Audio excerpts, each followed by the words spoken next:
I moved to Washington, D.C. the day after Kennedy was elected. I've been here through the good times and the really, really bad times.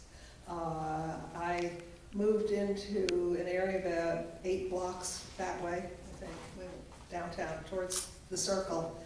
And in the house that I bought in '67, there were 10 murders within a block of the house the first 8 years we lived there.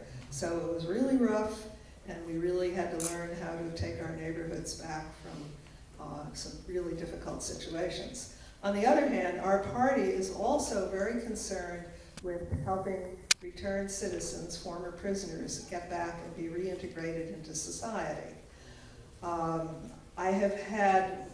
I did volunteer work at Lorton Reformatory before they took it away and sent our people all over the country. I have had children. I've had a child in special ed and had to deal with that. I've had a car. I've had to deal with problems with motor vehicles, problems with Office of Tax and Revenue, problems with charging on property taxes, and problems with getting permits with DCRA. So I've dealt with many of the kinds of problems that people who live in the city deal with. What does that mean? 30 seconds. Okay.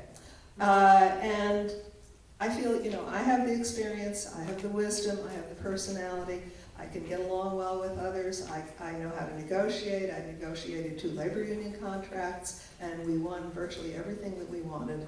And I believe I could do an excellent job working that same 10 years or so, some of it good, but a lot of it for the worse for many people. And we've seen a lot of people priced out, displaced, even people with good, decent jobs now are finding it difficult to live in the city because of a lot of the changes that have taken place. And so I wanted to run for at-large council because I feel like those changes didn't take place in a vacuum. There were powerful forces, whether it be the federal city council or the Greater Washington Board of Trade, and developers who use 5 different types of donations to influence politics, who have pushed those changes.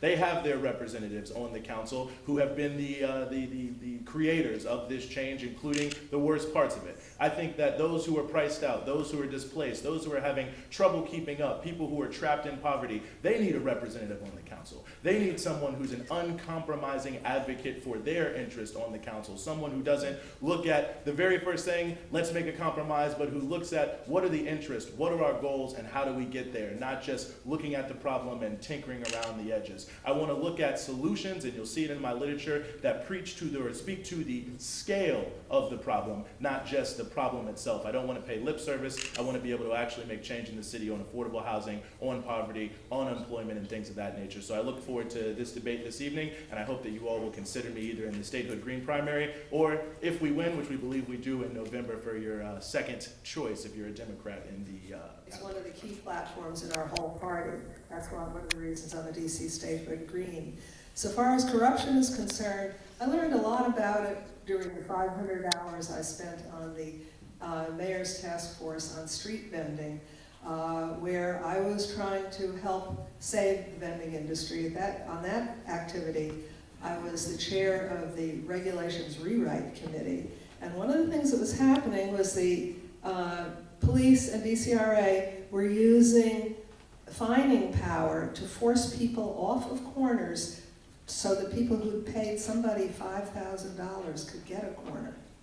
I also discovered there were a lot of funny things happening with big sports events and with the inaugurals. Out-of-town people were getting people who paid their fees corners, and well, I could say a whole lot on that.